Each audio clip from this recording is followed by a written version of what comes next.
Warahmatullahi wabarakatuh. Bismillahirrahmanirrahim. Alhamdulillah, bertemu kembali masih di era pandemi dengan pembelajaran daring di mata kuliah Manajemen Lembaga Pendidikan Islam. Oke, rekan-rekan mahasiswa, kali ini kita membahas tema tentang manajemen kurikulum dan pembelajaran pada madrasah atau sekolah. Pengertian manajemen sebagaimana yang sebelum-sebelumnya juga sudah dijelaskan, terutama di materi pertama, bahwasanya manajemen itu adalah cara mengelola, ya. Cara mengelola, kalau pengertiannya di dalam lembaga pendidikan berarti cara mengelola suatu organisasi pendidikan. Itu cara mengelola suatu organisasi, yaitu manajemen. Kemudian di dalam materi ini manajemen kurikulum berarti apa yang dikelola, yaitu aktivitas manajemen secara komprehensif terhadap komponen-komponen dalam kurikulum sehingga tercapainya tujuan kurikulum yang sudah ditetapkan.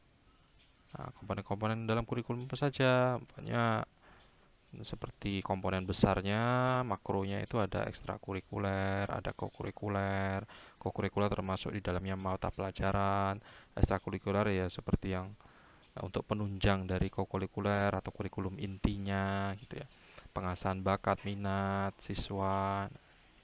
Tuh, nanti secara rinci itu ada di ilmu pendidikan Islam mata kuliahnya itu. Maka jangan sampai dilupakan antar mata kuliah satu mata kuliah lain di dalam prodi kuliah S1, prodi PAI, PGMI ini misalnya. Karena itu satu kesatuan gitu.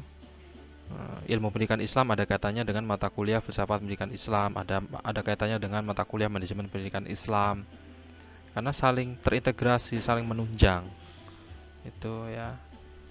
Oke, itu dari definisi manajemen kurikulum. Ya, semua aktivitas manajemen. Nah, tadi manajemen apa? Cara mengelola cara mengelola lah, gitu. Jadi aktivitas cara mengelola secara komprehensif komponen-komponen kurikulum sehingga bisa tercapai tujuan kurikulum itu. Nanti di dalam yang tadi kokurikuler ada mapelnya. Di dalam mapel ini ada standar kompetensi, ada kompetensi dasar, rinci lagi. Nanti di dalam RPP ada kegiatan awal, kegiatan inti, materinya, kemudian kegiatan akhir. Nah, nanti sesuai dengan output, evaluasinya gimana. Evaluasi kan bisa dari ujian akhir semester, ujian tengah semester, ada ulangan harian, ada penilaian harian. Tuh. Nah, rumusan di dalam memanage kurikulum, apapun lah itu. Salah satunya memanage kurikulum ini ada 5W1H. Ya, 5W1H. Ini saya uh, simpelkan seperti ini, 5W1H. What, when, who, why, where, and how. Jadi apa yang diatur?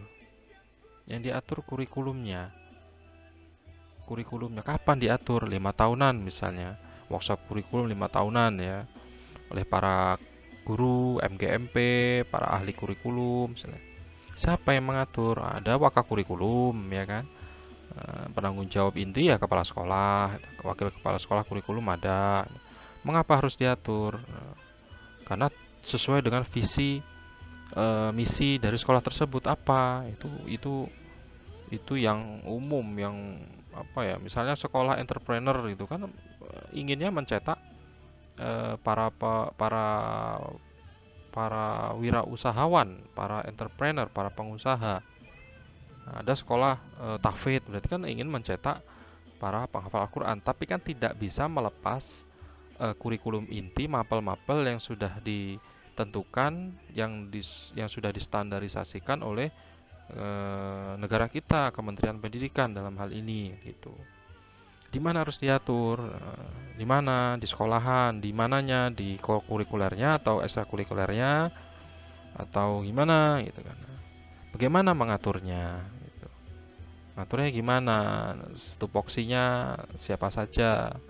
Penjabnya siapa saja? Bagaimana tupoksinya? SOP-nya bagaimana gitu.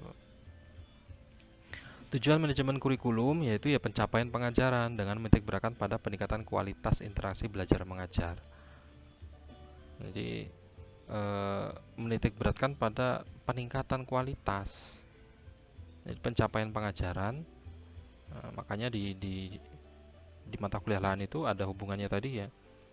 Mudaris lebih, jadi guru itu metode penting, tapi guru lebih penting daripada metode. Guru penting, tapi jiwa guru itu lebih penting gitu kan. Nah, itu jiwa guru lebih penting. Ini lagi-lagi pengajaran kan ada di sisi guru, menitik beratkan pada peningkatan kualitas. Berarti kualitas guru juga harus tidak boleh dilepas, tidak boleh dikesampingkan. Karena proses belajar mengajar KBM, proses kegiatan belajar mengajar itu ya intinya di guru, ya kan. Tuh. Kemudian yang kedua, mengembangkan sumber daya manusia dengan mengacu pada pendayagunaan seoptimal mungkin. Itu tujuan manajemen kurikulum. Oke, lulusan dari prodi ya, dari keilmuan masing-masing. Ada guru matematika, ada guru fisika, ada guru pendidikan agama Islam, ada guru kimia, ada guru apalagi olahraga, sebagainya kan. Nah, tapi tetap sumber daya manusia itu dikembangkan sesuai dengan satu visi sekolah tersebut. Nah, didaya gunakan seoptimal mungkin, tidak hanya fokus pada diri sendiri, tapi pada fokus yang lain gitu, yang lebih besar. Misalnya dari visi sekolah tadi tafid, entrepreneur, apalagi sains, apalagi misalnya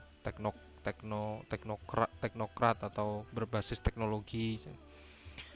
Visi dari sekolah tersebut tuh, itu tujuan manajemen kurikulum, harus jelas, supaya jelas gitu loh. Ini sekolah, output dari sekolah ini, siswanya ini mau jadi apa gitu. Karena intinya itu ya ada di kurikulum, semua di kurikulum, co-kurikuler, ekstrakurikuler. Kemudian yang ketiga, pencapaian visi misi pendidikan nasional. Ada standar pendidikan 8, standar isi, standar kompetensi. Nah, itu tidak boleh keluar dari itu. Itu kan standar secara makronya, kemudian diterjemahkan lagi, dirincikan lagi oleh KTSP-nya masing-masing, tingkat satuan pendidikan, kurikulum tingkat satuan pendidikannya. Keempat, meningkatkan kualitas belajar mengajar di suatu pendidikan tertentu.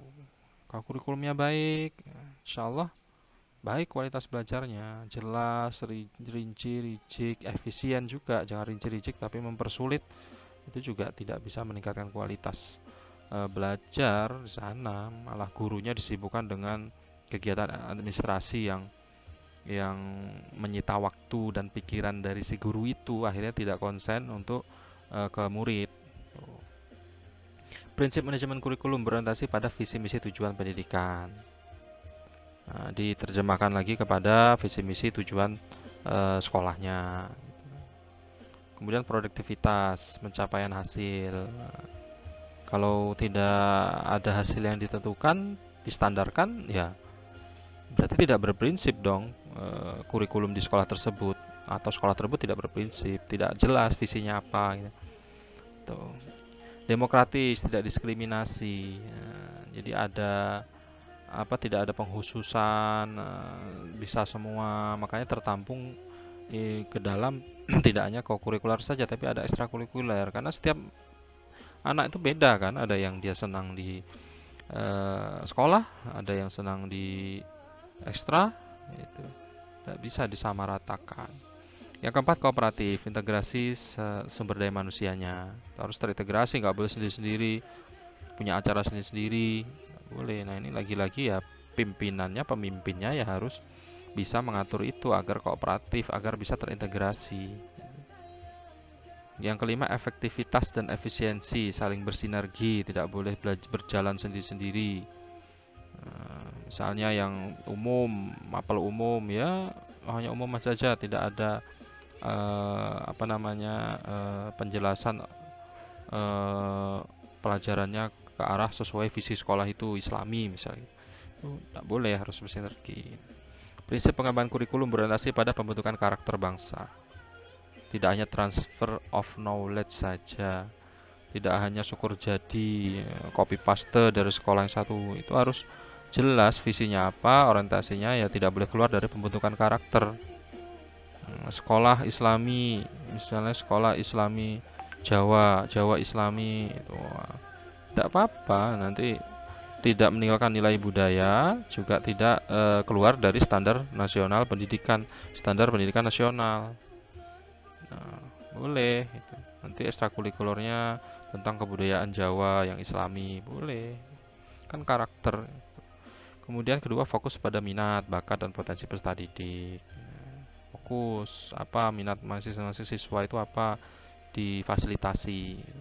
Flexibility, bisa berubah, fleksibel lah, jangan saklek banget gitu. Relevansi, kebutuhan, sesuai dengan kebutuhan. Kalau memang diharuskan, makanya ada evaluasi kurikulum tuh seharusnya kan workshop kurikulum misalnya 5 tahunan, 5 tahun sekali kan biasanya ganti kepala sekolah tuh ganti, dikaji lagi kurikulumnya sesuai dengan tidak, atau kadang ganti presiden juga ganti menteri ganti kurikulum ya kan. Nah, itu ditinjau lagi sesuai kebutuhan, bukan berarti berubah-ubah. Ya memang kebutuhannya berubah cepat sekali sekarang nih. Kebutuhan eh, perkembangan teknologi yang pesat seperti ini kan, informasi, teknologi informasi, jadi itu membuat juga kebutuhan semakin semakin cepat berubah. Komprehensif, ranah kognitif, efektif maupun psikomotorik harus saling seimbang, harus saling mengisi, saling terintegrasi.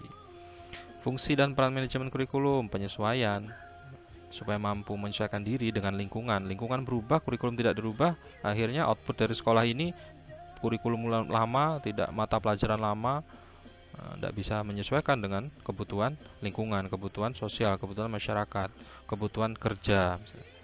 Fungsi integrasi, siswa menjadi pribadi yang utuh dalam sistem sosial, terintegrasi, tidak hanya pintar saja dalam hal pengetahuan, tapi juga pintar bermasyarakat, berakhlakul karimah, eh, paham apa yang dia paham dan diterapkan apa yang dia pelajari. Fungsi diferensiasi ya, wadah dalam memberikan pelayanan kepada siswa bakat minat itu tadi. UKM aja ada UKM bakat minat ya. Nah, nanti di ekstrakurikulernya ada olahraga, ada voli, bola kaki, ada takraw, ada tenis meja, ada bulu tangkis macam-macam ya, harus difasilitasi. Nah, nanti ada manajemen sarpras itu setelah ini itu ada sangkut pautnya antara materi di dalam mata kuliah manajemen lembaga pendidikan Islam ini ya. Kemudian fungsi pemilihan, siswa agar mampu memilih program studi sesuai potensi setelah dia lulus dari sekolah. Itu. Kalau di mana itu manajemen pendidikan nomor satu di dunia itu, lupa saya. Itu dari setelah sekolah dasar itu eh, sudah di SMA-nya itu sekelas sekolah menengah pertama dan sekolah menengah atasnya itu sudah ada prodi lah ibaratnya kalau di kita. Ya, ini bakat ini di apa? Di teknik gitu. Ada sekolah teknik, sekolah menengah pertama teknik itulah kurang lebihnya gitu ya. Ada fungsi diagnostik, kesulitan belajar apa siswa ini. Itu fungsi dari manajemen kurikulum di situ. Ruang lingkup manajemen kurikulum, manajemen perencanaan kurikulum, ruang lingkup manajemen kurikulum. Jadi ada ahli bidang studi, ada pakar kurikulum, kepala dinasnya, pengawas, guru, stakeholder, manajemen pelaksanaan kurikulum, supervisi pelaksanaan kurikulum, penilaian kurikulum, perbaikan kurikulum, desentralisasi dan sentralisasi pengembangan kurikulum. Nah, makanya di sekolah itu ada khusus waka kurikulum gitu kan. Karena penting ini gitu. Komponen-komponen kurikulum, tujuan kurikulum itu apa, materinya apa saja, metodenya gimana. Makanya kalau mau mendirikan sekolah, mendirikan apa itu kan harus jelas itu kurikulumnya mana, mana RPP-nya, mana silabusnya, metode yang pakai apa gitu kan. Mana guru-gurunya, jazahnya sesuai dengan linear enggak gitu. Udah seperti itu sekarang, sedetail itu. Kalau dulu ya sangat-sangat gampang ya karena juga tuntutan dan lingkungan juga belum sedetail saat ini kan. Itu tadi ya, perkembangan ilmu pengetahuan sangat cepat, teknologi informasi kan. Yang terakhir evaluasi.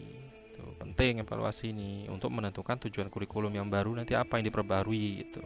Kembali lagi kepada yang atas. Oke, itu manajemen kurikulum. Silakan rekan-rekan mahasiswa yang belum dipahami kita diskusikan di Google Classroom di kolom komentar. Kita Kita akhiri dengan bacaan hamdalah. Alhamdulillah. Saya akhiri. Wassalamualaikum warahmatullahi wabarakatuh.